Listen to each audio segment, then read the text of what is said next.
काय हे कळालं नाही तर तुकोबाराय म्हणतात तो पंढरपूरचा पांडुरंग परमात्मा आपल्याला कसा काय कळणार. कारण एक लक्षात घ्या, पंढरीच्या पांडुरंगाच्या आणि आपली भेट वर्षातून फक्त 2दाच होते. कधी होते बोलता येतं ना, असं छान बोलायचं, आषाढी आणि कार्तिकीला. बरं आषाढी कार्तिकीला देवा तुला तुझे लाखो भक्त भेटण्या करता येतात, मग पंढरपूरला गेल्यानंतर आपल्याला देवाशी गप्पा मारायला वेळ आहे का?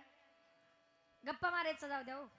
आषाढीला जर आपण यात्रेला गेलो ना 2-2, 3-3 दिवस बारीला लागायचं.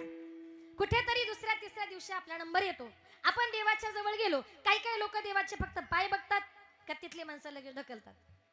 काही काही लोक देवाचा चेहरा बघतात का तिथले माणसं लगेच ढकलतात. आणि काही काही लोक आपण समोरच्या टीव्हीत दिसतो की नाही हे बघतात, त्यांना देव दिसत नाही.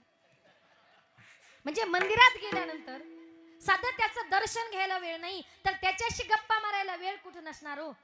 मग तो भगवंत आपल्याला कळणार कसा काय? मग त्याला कळून घ्यायचंय ना, त्याच्याकरता मनामध्ये शुद्ध भाव महत्वाचा आहे. देव नेमका कुठे राहतो? न काष्टविद्या तो देव न पाषाणेच मृन्मये भावी ही विद्या तो देव तस्मात भाव ही कारणम. देवा करता महत्वाचा आहे तो शुद्ध भाव. संत महात्मे म्हणतात शुद्ध भावाने आम्ही त्याला शरण गेलो आणि रात्रंदिवस त्याचं नाम चिंतन करणं पडिले वळण इंद्रिया सकळ. नवे नवे संत महात्मे म्हणतात तो आमचा स्वभावच बनलाय. बघा जन्माला आल्यानंतर प्रत्येक माणसाचा एक स्वभाव असतो आणि त्या स्वभावाला कितीही जरी बदलण्याचा प्रयत्न केला माणसाचा मूळ स्वभाव कधी बदलत नाही. अगदीच आपल्या गावठी भाषेमध्ये सांगायला जर गेलो काही काही लोक सहज म्हणतात शेवटी कुत्र्याची शेपटी वाकडी ती का तुमच्याकडे सरळ असते असं काही नाही ना. काथा जळतो वळ जळत नाही. थोडक्यात काय माणूस मरतो पण त्याचा स्वभाव कधी चेंज होत नाही. त्याच्याबद्दल एक उदाहरण सांगते ऐका. एका गावात एक बाई रस्त्यानं चालली होती आणि ती आवाज येत होती सुया घे बिबगे दामन घे पोत घे. मी नाही बरं ती बाई, तुम्हाला वाटायचं बरी आली मुंबईवरून. ती बाई रस्त्यानं चालली होती सुया घे बिबगे दामन घे पोत घे पोराला काळ मणी घे केसावर फुगे. जमलं का ग? करू का मग असं. तेवढ्यात तिथल्या राज्यातल्या राजानं ऐकलं अरे आवाज फार गोड येतोय, रस्त्यानं चाललंय तरी कोण. म्हणून राजाने खिडकीतून डोकावून बघितलं तर राजाला असं दिसलं रस्त्यानं जी चालली ती तरुण तडफदार ब्युटिफुल अशी मुलगी आहे. आज तिला तिच्या परिस्थितीमुळे गावोगावी हे सुया कंगवे फुगे हे सगळं घेऊन फिरावं लागतंय. पण हिच्यासारखी सुंदर मुलगी परत त्या राज्यामध्ये बघायला मिळणार नाही. म्हणून राजाने विचार केला लग्न करील तर हिच्याशी. कुणाशी? महिला मंडळ लक्ष आहे ना तुमचं? कुणाशी? त्या सुईवालनीशी. असंच म्हणायचं, दुसरं काही म्हणायचं नाही. तिथे काय व राजा बोले दल आले. राजा तसाच तिथून निघाला.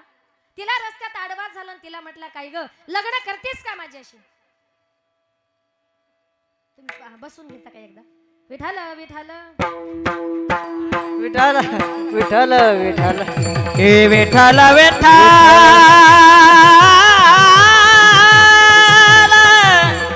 विठाल विठाल.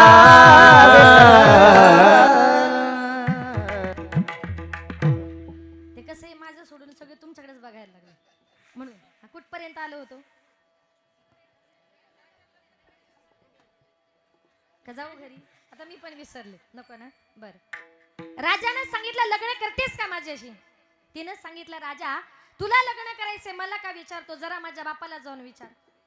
राजा तिच्या बापाकडे गेला. सांगितलं बाबा तुमच्या मुलीबद्दल मला सगळी कल्पना आहे, तुमच्या मुलीशी लग्न करण्याचा मानस आहे, काय म्हणणं तुमचं? बापाने सांगितलं मुलगी माझी आहे, संसार माझ्या मुलीला करायचा आहे, थोडस 4 शब्द जरा मुलीला विचारतो आणि मग तुम्हाला सांगतो. राजा म्हटला काय हो मग अशी मुलीला विचारलं लग्न करते का? ती म्हणते माझ्या बापाला विचारा. आता बापाला विचारलं लग्न करता का? बाप म्हणतो मुलीला विचारून सांगतो. म्हणजे तुम्हाला काही मी फुटबॉल वाटलो इकडून तिकडे उडवायला? मी राजा आहे, द्यायचा असेल तर हो बोला, नाही तर सरळ नाही बोला. बापाने विचार केला. आपण कुठे राजाच्या दारात गेलो होतो, स्वतः राजा आला ना, सांगितलं ठीक आहे माझी मुलगी मी तुम्हाला देतो. आता देतो म्हटल्यानंतर राजवाड्यामध्ये मोठ्या आनंदानं मोठ्या उत्साहानं लग्नाच्या सोहळ्याला सुरुवात झाली आणि एक 2-4 दिवसामध्ये त्यांच्या दोघांचं लग्न लागलं. लग्न लागल्यानंतर 2-4 दिवसापूर्वी गावोगावी फिरणारी टिकली बांगडीवाली राजाशी लग्न झाल्यानंतर कोण झाली आता? राजाची वा वा राजाची राणी झाली.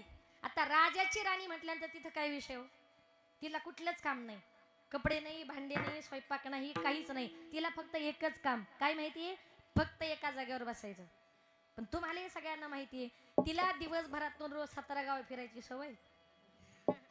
बरं एका जागी बसून गोड लागे ना. दिवसभरातून 4-5 वेळा 5 पक्वान्नाचं भोजन समोर यायचं, ताट समोर आला का कुठं तरी लपून ठेवायची आणि 7-8 दिवसांनी शिळे तुकडे झाले का कडाकड फोडून खायची. का? ताजं खाणं हा तिचा स्वभावच नव्हता. आता हिंदू धर्माच्या प्रथेप्रमाणे राजवाड्यामध्ये सत्यनारायणाची महापूजा आयोजित करण्यात आली. पूजा वगैरे पार पडली. ननंदबाई पुढे आली, म्हटली वहिनी जरा नाव घ्या. आता नाव घ्या म्हटल्यावर थोडीशी लाजली आणि तिने नाव घ्यायला सुरुवात केली. मी घेऊ का नाव? बरं मी घेतल्यावर तुम्ही कोणी घेणार? तुम्ही मावशी नाव घेणार का? नाही ना. बरं मी घेते, तुम्ही लक्षात ठेवा. एखाद्या लग्नात तुम्हाला एक आमीन फार चांगला नाव आहे का? बाई कशा कांटाव करून बसल्या, घ्यायचंय का? बरं नक्की घ्या. ऐका, तिच्या नवऱ्याचं नाव होतं हरिश्चंद्र राजा. तिने नाव घ्यायला सुरुवात केली. पांढऱ्या पांढऱ्या दुधाची मौमौ साय, पांढऱ्या पांढऱ्या दुधाची मौमौ साय, हरिश्चंद्र राजाची बायको नाव घेते भाकरवाड ग माय. राजाची राणी जरी झाली पण तिचा भाकरी मागायचा स्वभाव गेला का? आधी होती दासी, हो आधी होती दासी, पट्टराणी केली तिसी. तिचे हिंडणे राहीना, मूळ स्वभाव जाईना. तिचे हिंडणे राहीना, मूळ स्वभाव जाईना. तिचे हिंडणे राहीना, मूळ स्वभाव जाईना. तिचे हिंडणे राहीना, मूळ स्वभाव जाईना. आधी होती दासी, पट्टराणी केली तिसी. आधी होती दासी, पट्टराणी केली तिसी. तिचे हिंडणे राहीना, मूळ स्वभाव जाईना. तिचे हिंडणे राहीना, मूळ स्वभाव जाईना. हिंडणे राहीना, मूळ स्वभाव जाईना. हिंडणे राहीना, मूळ स्वभाव जाईना. आधी होता वाघ्या, दैव योगे झाला पाग्या.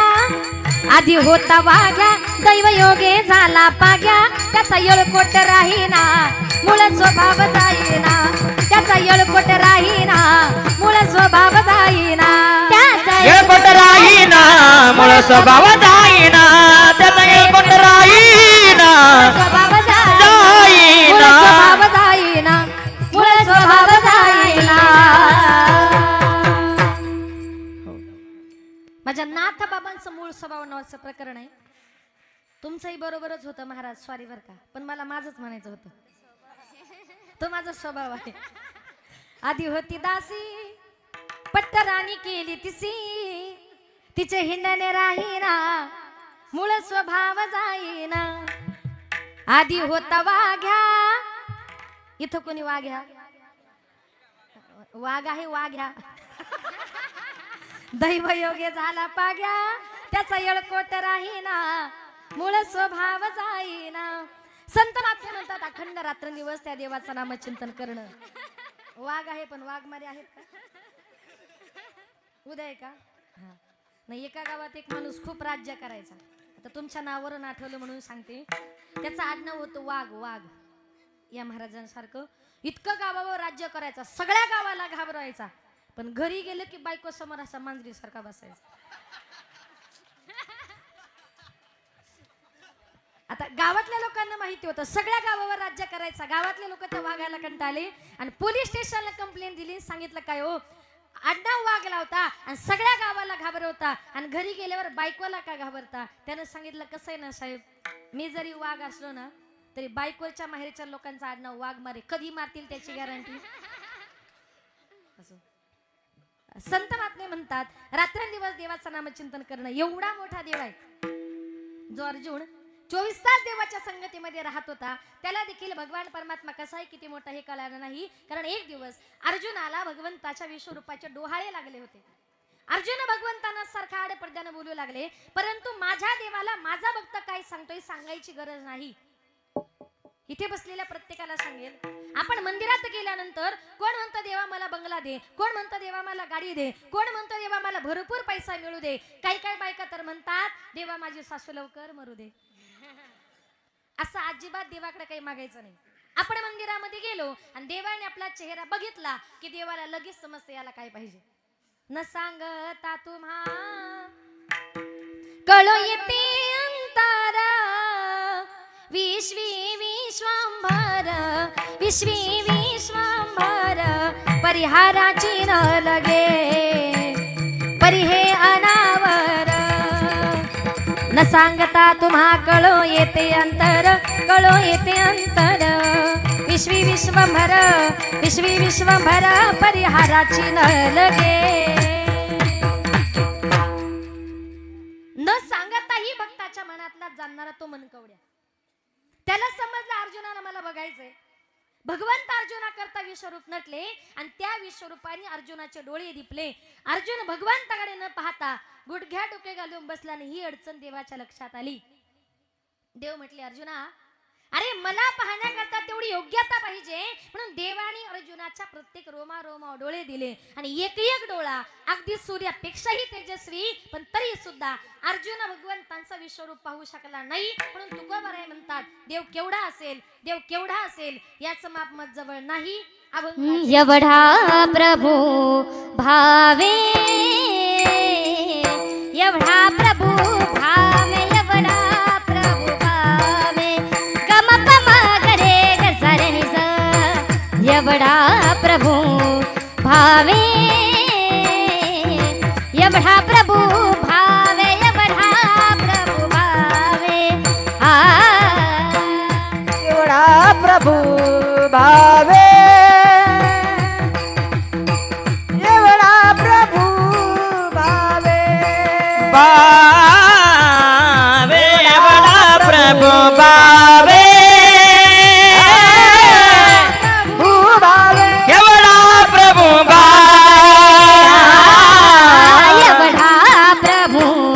भावे,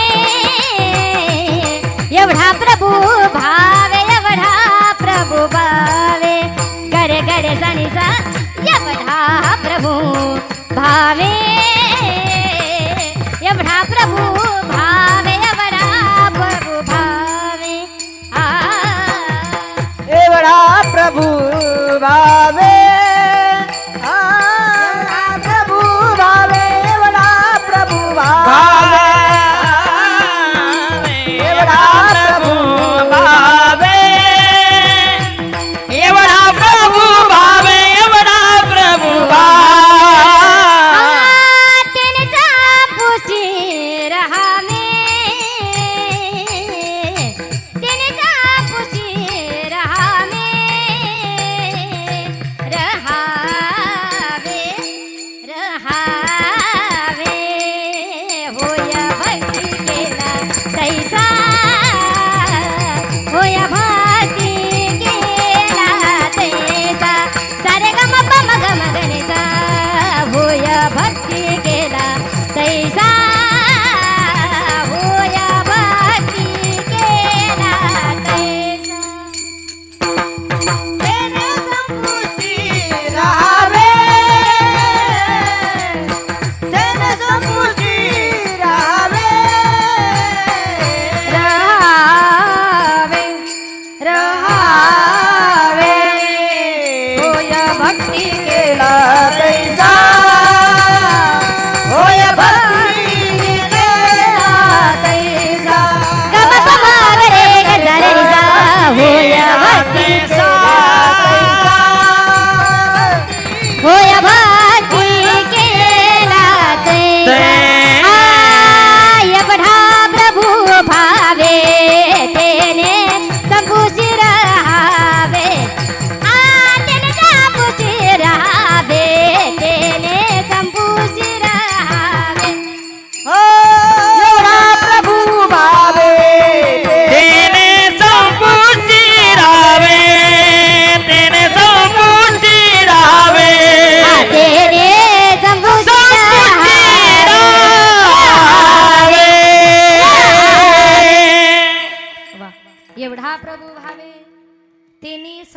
दृष्टी राहावे. तुकोबाराय म्हणतात एवढा मोठा देव आहे पण कुठे राहतो? संत जनाबाई म्हणते माझ्या भक्ती करता एवढा मोठा देव आहे पण जनाबाईच्या भक्ती करता अगदी लहान झाला. जनाबाई जर जात्यावर दळण दळायला बसली ना देवही यायचा जनाबाईला जात्यावर दळण दळू लागायचं. एक दिवस जनाबाई म्हटली का रे देवा रोज मला तू दळण दळू लागण्याकरता येतो देवा, आज दळण दळताना माझी एक अट आहे. देव म्हटलं काय ग जणी? जनाबाई म्हटली देवा आज दळण दळता दळता मी पुढे म्हणतील तू माझ्या पाठीमागं म्हणायचं. म्हटले ठीक आहे. जनाबाई आणि देव दोघं जण जात्यावर दळण दळायला बसले. जनाबाईनं ओवी गायला सुरुवात केली. पांडुरंग माझा पिता ग पांडुरंग माझा पिता. देवांना पाठीमागं म्हणावं पांडुरंग माझा पिता ग पांडुरंग माझा पिता. जनाबाईनं म्हणावं पुंडलिक माझा बंधू ग पुंडलिक माझा बंधू. देवाने म्हणावं पुंडलिक माझा बंधू ग पुंडलिक माझा बंधू. जनाबाईनं म्हणावं रखुमाबाई माझी माता ग रखुमाबाई माझी माता. आणि देवाने म्हणावं रखुमाबाई माझी माता ग रखुमाबा. अरे देवा तुला काही वेळ लागला काय झालं? अरे रखुमाबाई तुझी माता का बायको? इतका देव जनाबाईच्या भक्तीसाठी वेडा व्हायचा. जनाबाईने देवाची किती भक्ती केली का देव जनाबाईला सगळी कामं करू लागायचा. झाड लोट करी जनी केर भरी चक्र पाणी केर भरी चक्र पाणी केर भरी चक्र. झाड लोट करी जनी केर भरी चक्र पाणी केर भरी चक्र पाणी केर भरी चक्र पाणी. झाड लोट करी जनी केर भरी चक्र झाड लोट करी जनी केर भरी चक्र पाणी झाड लोट करी जनी केर भरी चक्र पाणी. झाड लोट करी जनी केर भरी चक्र पाणी झाड लोट करी जनी केर भरी चक्र पाणी केर भरी चक्र पाणी केर भरी चक्र पाणी. झाड लोट करी जनी केर भरी चक्र पाणी केर भरी चक्र पाणी केर भरी चक्र पाणी चक्र पाणी चक्र पाणी. झाड लोट करी जनी केर भरी चक्र पाणी. जनाबाईनं झाडून काढावं देवानं केर भरावा इतका मोठा जनाबाईचा अधिकार. आज लक्षात ठेवा समाजामध्ये स्त्री आणि पुरुषांना 50-50% आरक्षण आहे. मग आता अगदी ग्रामपंचायत मध्ये सुद्धा आले अर्ध्या महिला अर्धे पुरुष. मग एखाद्या बाईने सांगितलं हो मी पण या गावचे सरपंच काय उपसरपंच काय सदस्य काय तुमच्या इतका अधिकार आता मलाही प्राप्त झालाय. मी आतलं घर झाडलंय तुम्ही बाहेरचं अंगण झाडा. झाडाल का? बायको सरपंच झाल्यावर अहो झाडाल की नाही? हो का नाही?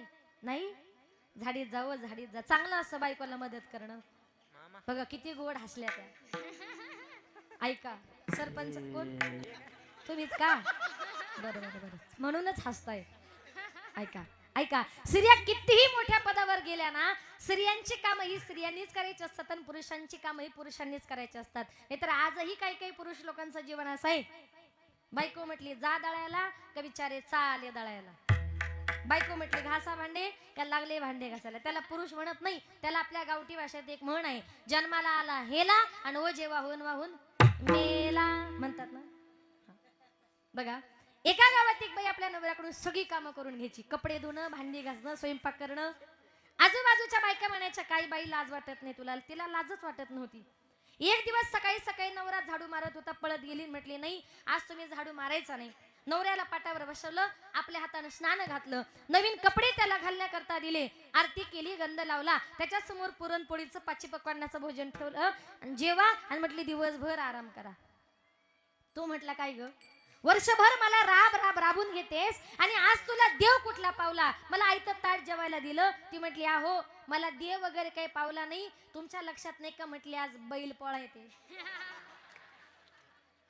कारण तुम्हाला पण माहितीये फक्त पोळ्याच्या दिवशी बैलाला काम सांगत नाही म्हणून आपण फक्त ऐकायचं. काय देवानं जनाबाईनं झाडू मारावा आणि देवानं केर भरावा. झाड लोट करी जनी केर भरी नखदंताचे करोनी पाने हे नखदंताचे करोनी पाने नखदंताची करोनी पाने नखदंताची करोनी पाने हे नखदंताचे करोनी पाने